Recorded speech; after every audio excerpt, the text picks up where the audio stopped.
developments are viewed with more skepticism than before. The profession itself is suffering from rancor and guilt. I will come to you as to how economic theories promoted this crisis.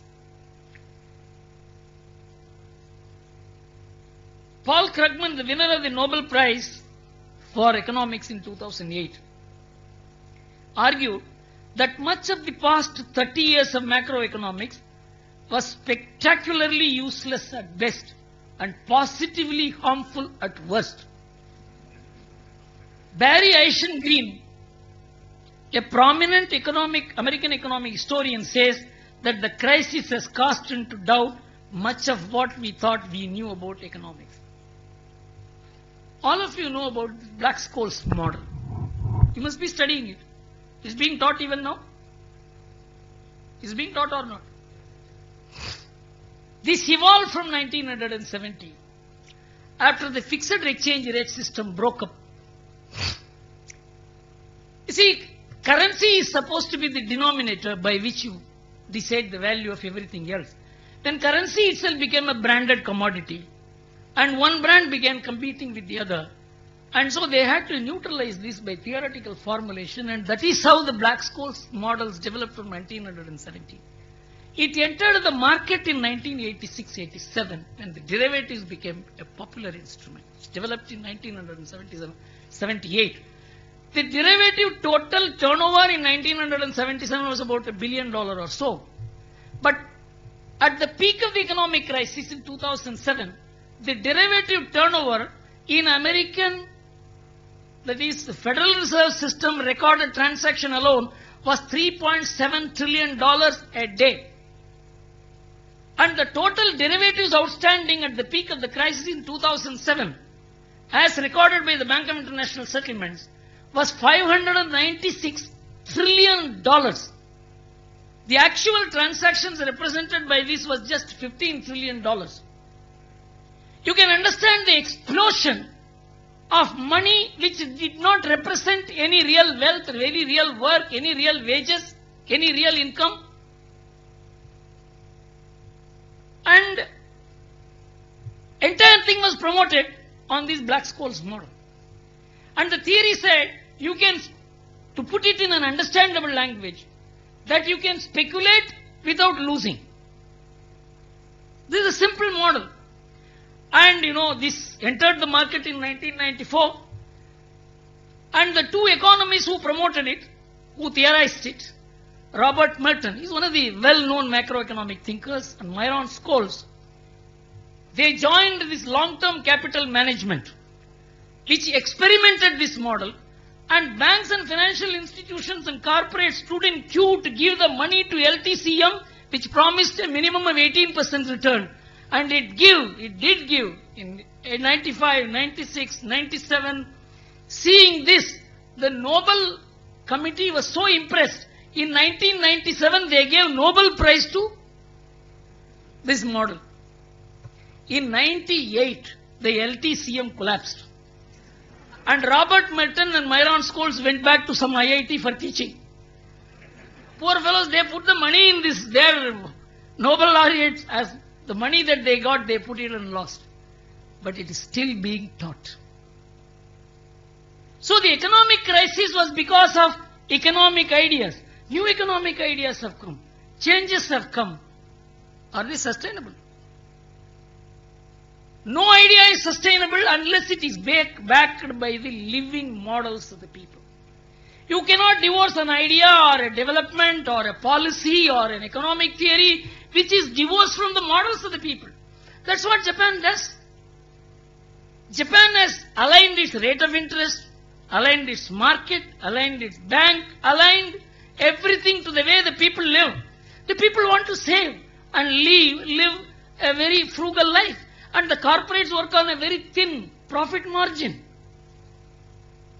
That is how we have to evolve our changes also. Our changes cannot come. It cannot be extrapolated. All the changes that we are trying to do in this country is by extrapolating ideas, extrapolating institutions, extrapolating expressions, extrapolating living models. It won't work. It requires a much more basic and fundamental understanding of human nature, for which we have to go through these 2000 years of history. It is available. You have not done it. Somebody else has done it. Study it. But we don't want to study anything good about India. If somebody says something wrong about India, in fact, this is the question which I have always asked. Mr. Hari Gadre spoke about entrepreneurship here. The global entrepreneur monitor study, India entered for the first time in 2002. In 2003, the entrepreneur monitor study came out with its findings, what India was. It says, GEM study, in the age group of 18 to 64,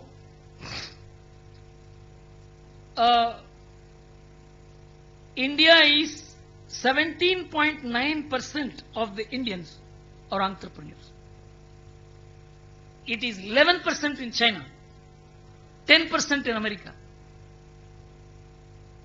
We don't know that in the year 2006, the government of India made a study of non-farming business enterprises in this country.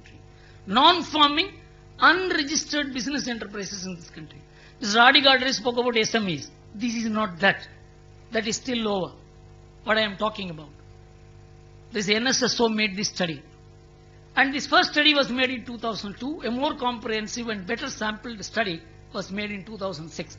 And they came to the conclusion there are 43.2 million non-farming enterprises employing 9.8 crore people, for which organized finance comes only to the extent of 1.5%.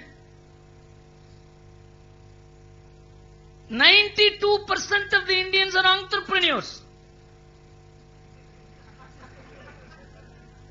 Only 8% of the Indians are employed. But we don't recognize anybody as an entrepreneur unless he talks in English.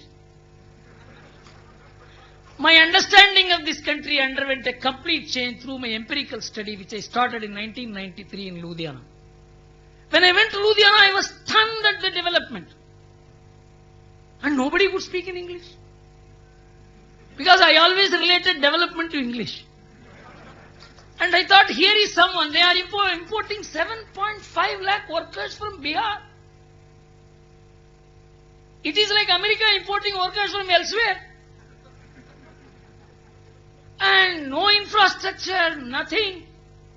You heard of one Ramgadiya community? I saw a sick man here, you must ask him. And that Ramgadiya, when I asked them, how did this development take place? How did Ludhiana establish a technology of a very high order in cycle spare parts? They said, sir, here is there one community called Ramgadiya community. You know, sir, if they see you, they can make you.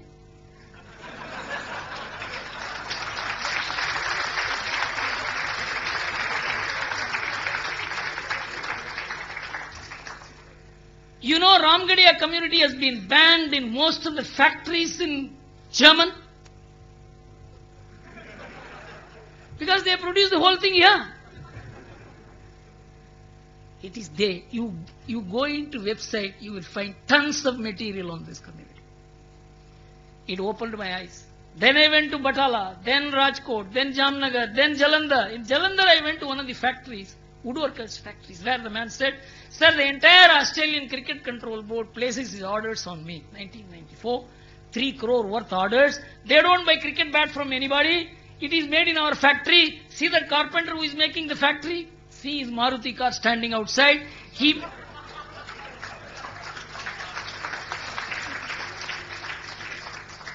And he makes, sometimes when his mood is good, he makes 50 willows a day and we pay him 150 rupees to a willow. My ideas completely changed. Which is the place in India which has the highest per capita income in India today? Tell me. Not Bombay, not Delhi, not Chennai, not Bangalore. I exclude, not Calcutta. No. It is Morbi in Gujarat, where you see this Ajanta wall clock being made. as household enterprises. Children work on it. Elders work on it. Women work on it. It's largely done by the Muslim community there. In my introduction, you said that 25 industrial center community clusters I visited. We have visited 42. I have spent nearly one half of my lifetime between 1994 and 2001 studying the real India, the enterprising India. You know, 70% of the oil tankers which are circulating all over the world, all over India, are owned by people in Namakkal. And they only graduated from being lorry drivers and cleaners into owning this. If Tatas or Ashok Leyland want to decide what is the demand for lorry chassis, they have to go to Namakkal for their market study. Do we know this? Have you studied Chari's book? This Boston Consulting Chari research worker study on Tirupur. Tirupur has achieved $2 billion knitwear export. 69% of the exporters have studied less than 8th standard. Only 7% are graduates. 300 exporting families, they have shaken the world. When Boston Consulting wanted to study where is this Tirupur, they didn't find the Tirupur any dot in India. When they Googled, they couldn't find. And then with great efforts, they were able to locate. And they went to the PhD Institute of Financial Management, where my friend was a professor. And they said, we want to go to Tirupur. Boston Consulting has asked us to take them to Tirupur. So we provided all the logistics, arranged for everything, and they produced this finest research book.